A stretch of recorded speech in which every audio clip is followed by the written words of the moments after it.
ஜோதிடமே பார்க்காதவங்க கூட முதல்ல ஜாதகம் எப்போ எடுக்கிறாங்க அப்படின்னா திருமண நிகழ்வுகள் வரும்போது தான். அந்த திருமணத்திற்கு 1000 தடைகள், 1000 சிக்கல்கள், இது நடக்கலை அப்படிங்கிற சங்கடம் ஆண் பெண் பேதம் இல்லாமல் எல்லாருக்கும் நடக்குது. இதெல்லாம் கிரக கோளாறுகள் காரணம் அப்படின்னு சொல்லி பொதுவான ஒரு நம்பிக்கையும் அபிப்பிராயமும் இருக்குது. ஆனால் உண்மையிலேயே கிரகங்கள் காரணமானு கேட்டால் இல்லை, மனிதர்கள் தான் காரணம்.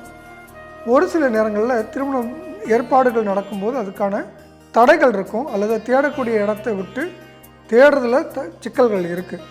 இந்த சிக்கல்களை தீர்க்கறதுக்குன்னு நம்ம பாரம்பரியமாக இருக்கிற ஒரு நிகழ்வு தான் சுயம்பர கலா பார்வதி ஹோமம் அப்படின்றது. பார்வதி தேவிக்கும் சிவனுக்கும் நடந்த திருமணத்துலேயும் இந்த மாதிரி தடைகள் இருந்தது. அதற்கு அந்த தடைகள் நீக்கிறதுக்கு இந்த ஹோமம் உதவி செய்ததுன்றது ஐதீகம். இந்த மாதிரி ஹோமம் நம்ம தனிப்பட்ட முறையில் செய்யணுன்னா பல லட்சங்கள் செலவாகும். அந்த மாதிரி நிகழ்வை நம்ம குருநாதர் திரு புதுவுடைமூர்த்தி ஐயா அவர்கள் தலைமையில் வர டிசம்பர் 22 ஞாயிற்றுக்கிழமை காலையில் ஒரு ஹோமம் நடத்துகிறோம். முன்கட்டணம் மட்டும் செலுத்தி பதிவு பண்ணிக்கிட்டால் இதில் கலந்துக்கலாம். பதிவு பண்ணுறவங்களுக்கு இலவசமாக ஜோதிடமும் பார்த்து எந்த மாதிரி வரணும் அமையும் அப்படிங்கிற பார்த்து சொல்லக்கூடிய அறிவுரைகளும் அங்கே எடுத்துக்கலாம். பதிவு பண்ணவங்களுக்கு மட்டும் இந்த ஹோமத்தில் கலந்துக்கலாம், ஜோதிடமும் பார்த்துக்கலாம் அப்படிங்கிற அமைப்பு கொடுக்குறோம். இந்த வாய்ப்பை பயன்படுத்திக்கோங்க. உங்கள் வீட்டில் யாராவது இருக்கீங்கன்னா நீங்கள் இதை பயன்படுத்துங்க.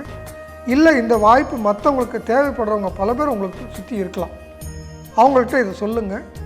அவங்களுக்கு இந்த வீடியோவை ஃபார்வர்ட் பண்ணி கொடுங்க, அவங்கள கலந்துக்க சொல்லுங்கள். முன்பதிவு ரொம்ப முக்கியம். திருமணமாகாமல் நின்றுட்டுருக்கு அப்படின்னா அவங்கள இதில் கலந்துக்க சொல்லுங்கள். இதனுடைய முழு பயனையும் அவங்கள பெற சொல்லுங்கள். நன்றி.